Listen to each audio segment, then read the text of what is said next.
형제들아, 자는 자들에 관하여는 너희가 알지 못함을 우리가 원하지 아니하노니 이는 소망 없는 다른 이와 같이 슬퍼하지 않게 하려 함이라. 우리가 예수께서 죽으셨다가 다시 살아나심을 믿을진대 이와 같이 예수 안에서 자는 자들도 하나님이 그와 함께 데리고 오시리라. 우리가 주의 말씀으로 너희에게 이것을 말하노니 주께서 강림하실 때까지 우리 살아남아 있는 자도 자는 자보다 결코 앞서지 못하리라. 주께서 호령과 천사장의 소리와 하나님의 나팔 소리로 친히 하늘로부터 강림하시리니 그리스도 안에서 죽은 자들이 먼저 일어나고 그 후에 우리 살아남은 자들도 그들과 함께 구름 속으로 끌어올려 공중에서 주를 영접하게 하시리니 그리하여 우리가 항상 주와 함께 있으리라. 그러므로 이러한 말로 서로 위로하라. 주님의 이름으로 환영합니다. 지난 한 주는 모두가 다 아시는 것과 같이 나라에 큰 일이 있었습니다. 상식적이지도 않고 상상할 수도 없는 일이 일어나며 우리는 굉장히 불안해할 수밖에 없었습니다. 자녀를 군에 보낸 성도들을 생각하지 않을 수 없었고 또 군에 가 있는 우리 청년들을 기억하지 않을 수 없었으며 기도하지 않을 수 없었습니다. 뭐 별일 아니겠지, 무슨 일이 일어나겠어라고 생각할 수도 있겠지만 총기라는 것이 국민을 향한다는 사실 자체가 경악스러울 수밖에 없었습니다. 제가 남아공에 있을 때 누군가의 집에 방문했다가 그 집이 한 4층 5층 됐던 것 같은데 밖에서 총소리가 들려서 창문 너머를 이렇게 봤더니 거리를 지나가던 흑인과 차를 몰고 가던 백인이 서로를 향해서 총을 쏘는 현장을 직접 목격했고 실제 그 총에 맞는 모습을 목격했던 적이 있습니다. 저도 군대에 갔었고 총기를 다뤘었고 그렇게 간단하게 생각할 일도 아니고 결코 쉽게 들어서도 안 될 물건이죠. 그런 일이 일어났다는 사실 자체가 이 나라가 지금 상식이 있는가 생각하지 않을 수가 없었습니다. 그러므로 지금은 그리스도인 된 우리가 중심을 잡아야 할 때입니다. 세상은 지금 바쁩니다. 이것을 어떻게 나에게 유익하게 만들 수 있을까로 분주합니다. 어쩔 수 없습니다. 세상은 원래 그렇게 조직돼 있어서 그렇습니다.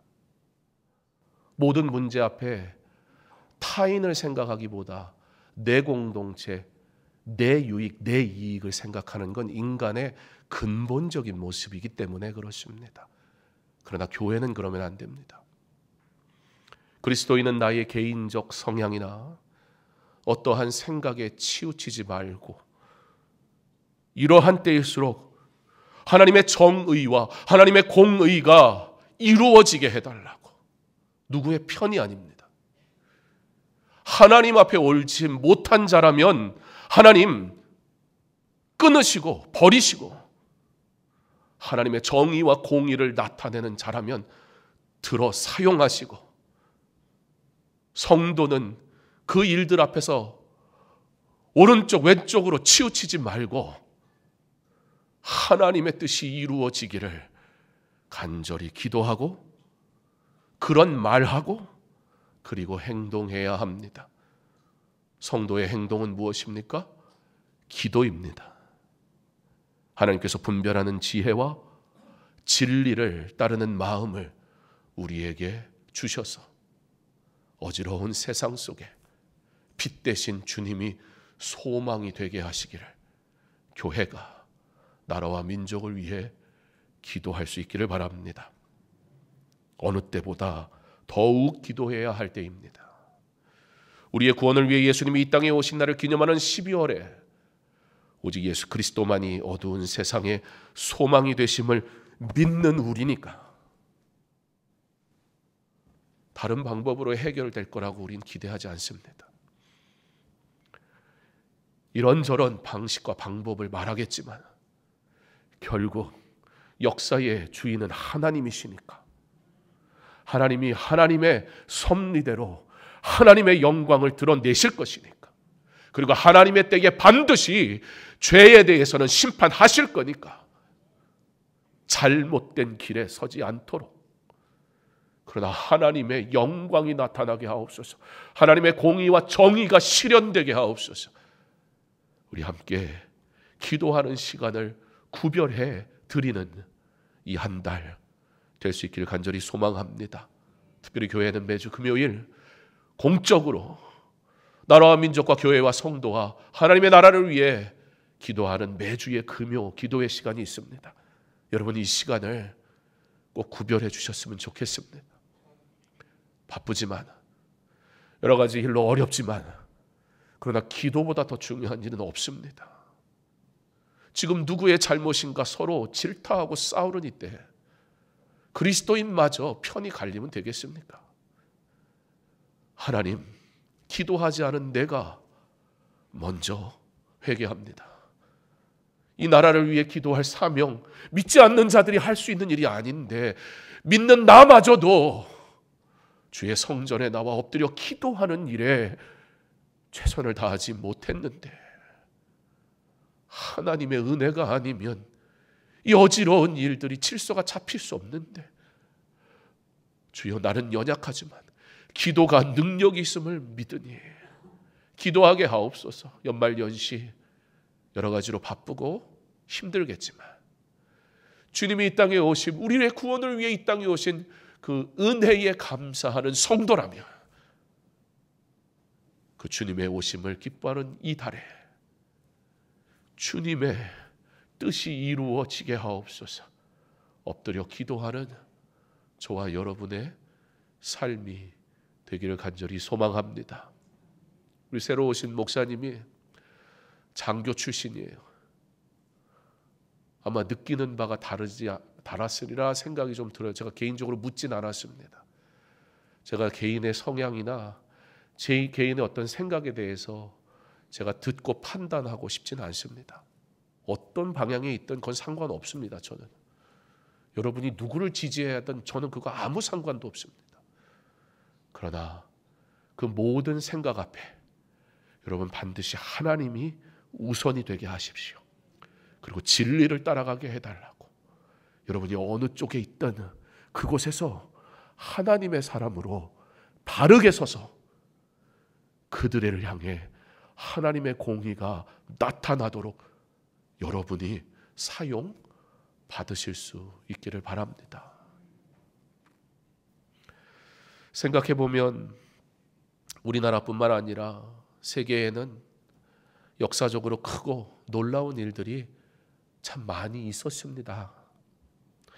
여러분, 이 세상의 가장 첫 번째 큰 일은 어떤 일이었을까요? 바로 하나님이 세상을 창조하시던 날, 위대하고 놀라운 날이었습니다. 하나님께서 홍수로 세상을 심판하시던 날, 두렵고 떨리는 날이었습니다. 다윗이 이스라엘이 왕이 되던 날, 하나님의 백성을 향한 하나님의 약속이 실현되는 기쁨의 날이었습니다.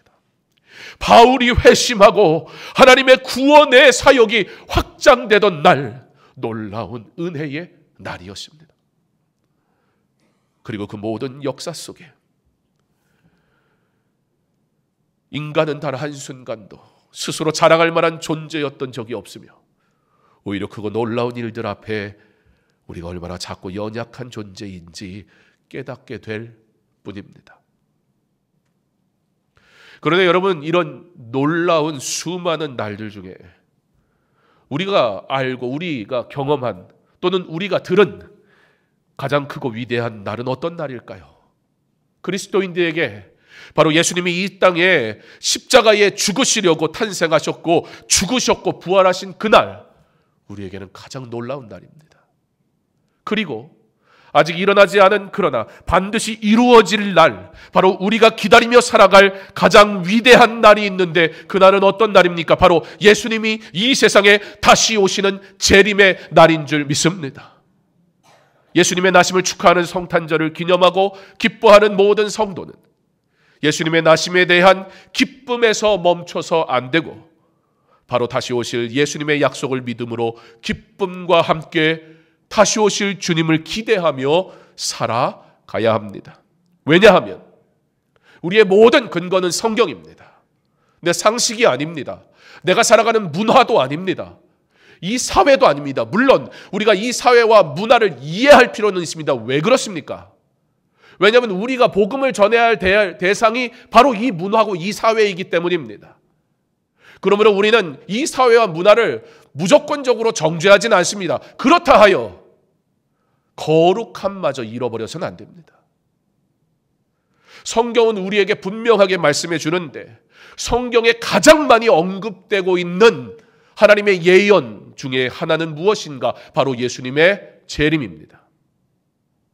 예수님의 재림은 창조나 타락이나 예수님의 탄생이나 예수님의 죽음이나 부활보다도 오히려 그 횟수로 보면 더 많이 강조되고 있는 것을 봅니다. 왜 그럴까요? 그것은 바로 예수님의 재림의 소망이 없이는 바른 신앙을 가질 수도 바른 생활을 살아갈 수도 없기 때문입니다.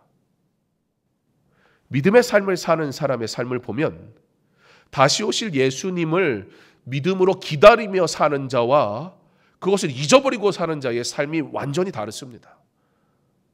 눈에 보일 정도로 다릅니다. 주님 다시 오신다면 그의 삶은, 그의 중심은, 그의 생각은, 심지어 그의 성공도 목적은 하나, 다시 오시는 주님을 맞이하며 살아갈 이유가 되기 때문입니다. 그런데 워낙 이단들이 이 재림에 대해서 잘못된 해석을 많이 하다 보니 성도들을 혼란스럽게 만들고 또 그러다 보니 이 재림에 대한 이야기를 하면 조금 불편합니다. 부담스럽습니다. 그러다 보니 재림에 대한 언급을 아무래도 작게 하게 되는 것 같습니다. 우리 교회 근처 윤서 유치원 아시죠? 프로주어 옆에. 그 윤서 유치원 바로 맞은편에 길 건너에 뭐 있어요? 제7일 재림 안식교 있지요. 1844년에 예수님이 재림했답니다. 그러고 나니까 갑자기 할 말이 없잖아요. 오셨는데 뭐 어쩔 거예요, 그럼. 그러니까 오셨다가 아직 구원 못 받은 사람이 있어가지고 이거 아니네. 그리고 지금 공중에 어디 떠 계신데요. 이게 말입니까, 뭡니까? 여호와 증인은 1914년에 재림했다. 그렇게 말합니다. 화곡역에서 우장산역 방향으로 가다 보면 명가원 식당 하나 나오는데 주무시다 갑자기 명가원 소리만 듣고 야 거기 가면 안 되는 거야 이러지 마시고, 명가원하고 아무 상관이 없어요. 길 설명하는 거니까. 그 명관에서 안쪽으로 싹 들어오면 뭐 하나 있어요? 신천지 있어요. 거기. 예전에는요 그 신천지 거기가, 나는 왜 자꾸 신천지 교회라고 얘기하는지 모르겠어요. 자꾸 신천지 교회 그러니까 세상 사람 거기도 교회인 줄 알아 자꾸. 신천지 거기는 전에는 이렇게 문 잠가놓고 들어가지도 못하게, 그리고 밖에다가 자기들이 뭐라고 이렇게 밝히지도 않았어요. 근데 요즘 아예 대놓고 하더라고요. 코로나 이후로 욕을 바가지로 먹더니 갑자기 이제는 막 대놓고 하기 시작했어요.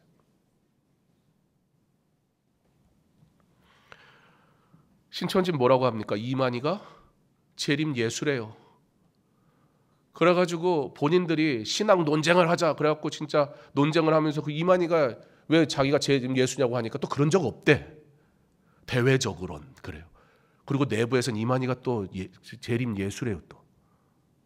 자, 이러다 보니까 이 재림에 대한 이야기를 자꾸 이렇게 절제 아닌 절제를 해버리는 현상이 교회 안에 자꾸 나타나기 시작했습니다. 그러나 우리는 성경이 분명히 말씀합니다. 예수님이 오실 날이 가까웠다는 것을. 그리고 이 시대에 일어나는 현상들을 보며 예수님의 재림의 때가 가까이 왔음을 우리는 알 수 있습니다. 그러나 누구도 그 때와 그 시를 알지는 못합니다. 그러나 아무 때라도 예수님은 정한 때에 다시 오실 것입니다. 그때, 예수님이 다시 오는 그때 그리스도인들은 기쁨이 넘쳐날 수 믿습니다. 문제는 성도들이 예수님 다시 오신다는 것에 그렇게 기뻐하지 않는 것 같다는 것이 문제입니다.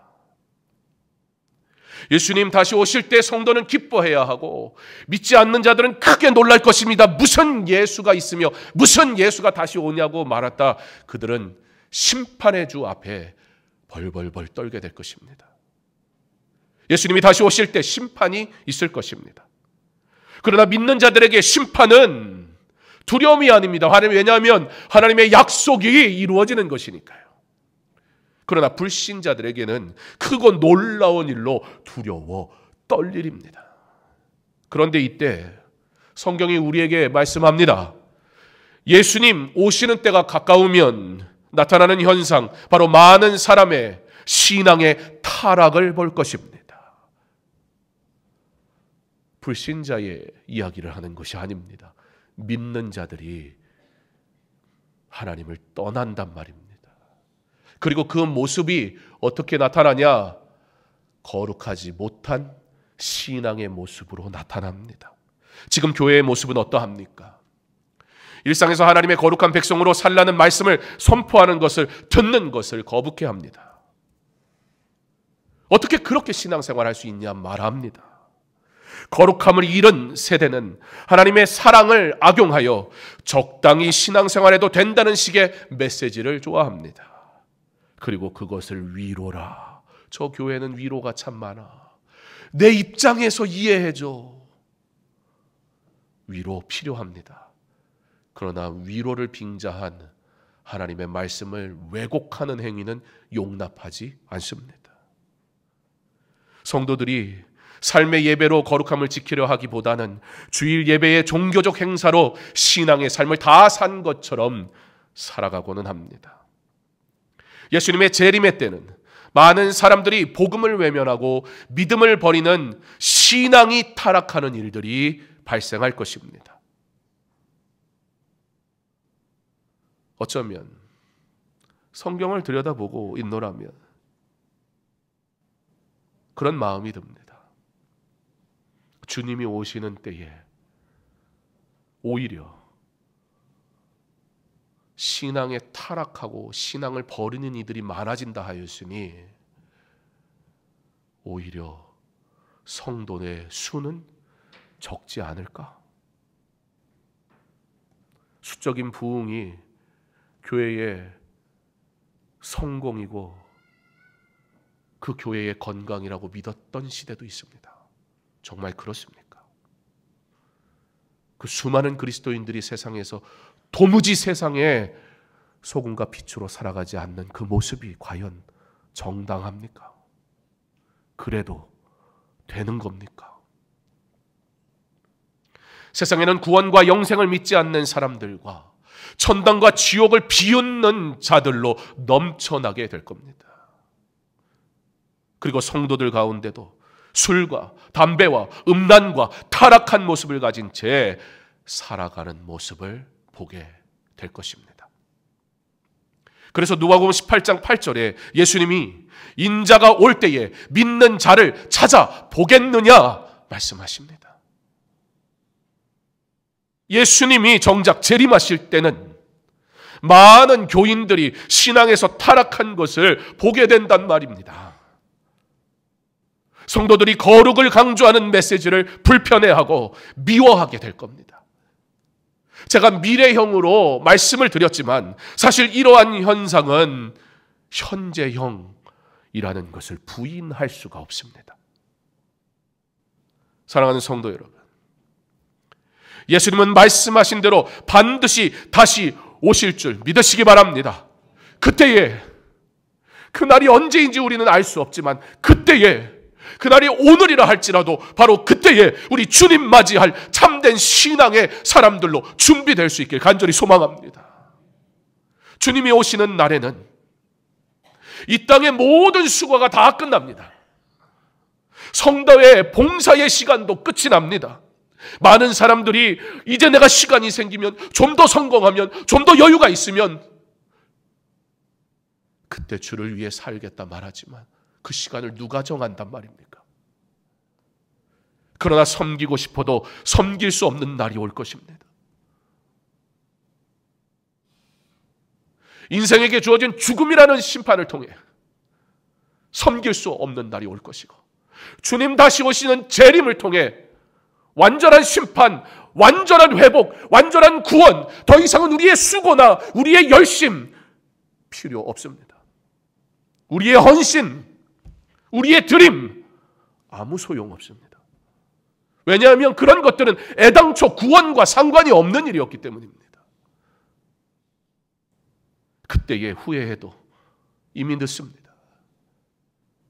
주를 위한 섬김과 드림은 성도의 마땅한 삶입니다. 그러나 주를 위한 섬김과 드림은 믿음이 있어야 가능합니다. 어느 목사님이 이런 예화를 드셨더라고요. 어떤 사람이 질문을 받았습니다. 당신은 20억이 있으면 10억을 하나님께 드릴 수 있습니까? 자, 옆 사람에게 질문을 해보겠습니다. 시작. 당신은 20억이 있으면 10억을 하나님께 드릴 수 있습니까? 자, 대답하세요. 시작. 아멘. 예. 아유, 난리 났습니다, 이제. 오늘 공동회의 하는데 예산을 그냥 막 한 분 다 10억이면 지금 얼마예요, 지금 이게? 그랬더니 이렇게 또 질문을 합니다. 그러면 당신에게 농장이, 밭대기도 없는데 농장은 무슨, 농장이 2개나 있으면 하나님께 그거 하나 드릴 수 있습니까? 자, 질문하겠습니다. 시작. 당신이 농장이 2개 있으면 하나는 하나님께 드릴 수 있습니까? 아멘. 이야, 대한민국은 어쩔 수 없이 대한민국의 경제는 부동산인데 강서중학교에 큰일 났습니다, 이거.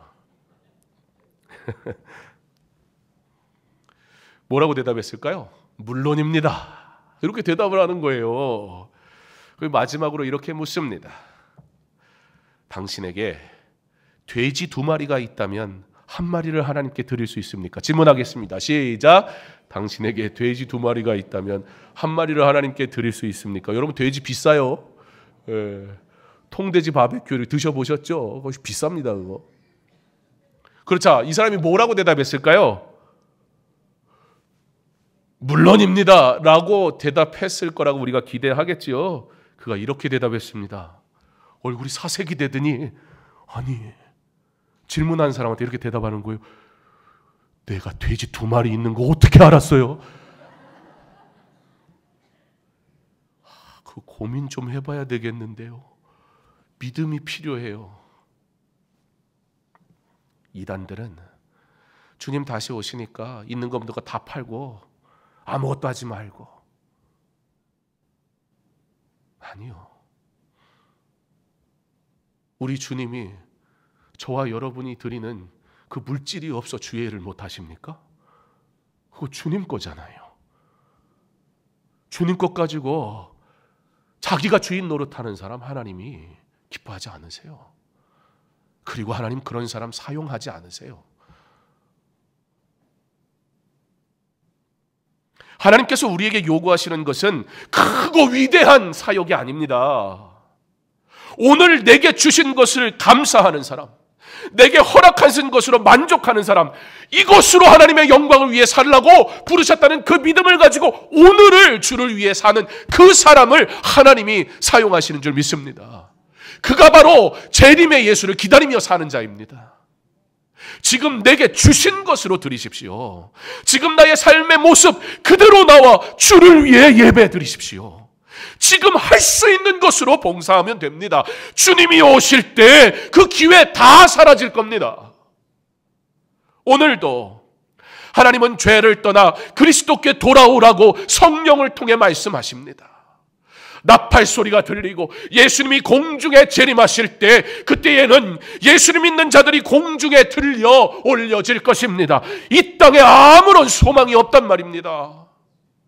주님 다시 오시는 그날 우리는 그리스도의 위엄과 영광의 모습을 보게 될 것입니다. 그때에 죽은 자들이 먼저 일어나고, 데살로니가 교회 성도들에게 이 부활에 대한 논쟁이 있었어요. 그럼 죽은 사람 어떻게 됩니까? 먼저 죽은 자들이 살아나 부활한다. 그리고 살아있는 자들, 믿는 자들이 함께 올려질 것이다. 그리고 영원토록 그리스도와 함께 살게 되는 줄 믿습니다. 오늘 예수님이 재림하신다면 어떻게 하시겠습니까? 아직 믿음이 준비되지 않거나 확고히 붙들지 못한 사람은 불안할 겁니다. 그러나 불안해하지 마십시오. 구원이 우리의 수고나 열심일 수 없는 이유는 그렇기에 이 구원은 흔들리지 않는 것입니다. 내 열심과 상관없습니다. 그러나 누구든 예수를 나의 구원자로 고백한 자는 반드시 구원받는 줄 믿으시기 바랍니다. 오히려 믿는 자들은 이 부분에 대한 문제보단 아직 세상이 좋아, 아직 내가 할 일이 있어, 예수님 조금만 나중에 오셨으면 할 겁니다. 지난주에 우리 장영욱 전도사님 결혼했는데 이제 결혼도 했겠다, 예수님 오셔도 되잖아요. 그럼 아마, 물론 제가 물어본 건 아니에요, 아마 신혼생활은 좀 해야 되지 않나?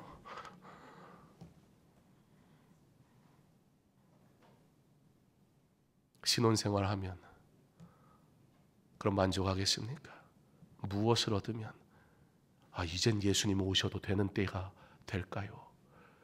예수님이 여러분 비위 맞추다가 못 오시게 생겼어요. 요구하는 때가 다 달라가지고, 내 은퇴 시기가 다 다르고, 내가 일할 수 있는 연수가 다 달라가지고 예수님이 여러분 눈치 보느라 못 오시겠다고요. 정말 그렇습니까? 아니요, 상관없어요. 오늘이라도 때가 되면 주님은 오실 것입니다. 문제는 준비되었습니까? 오늘 예수님이 재림하신다면 어떻게 하시겠습니까? 아직 세상이 좋아, 내가 하는 일이 너무 즐거워, 지금은 너무 바빠서. 이들은 신앙의 우선순위가 바뀐 사람입니다. 재림의 신앙, 그것이 바로 바른 신앙으로 가는 길입니다.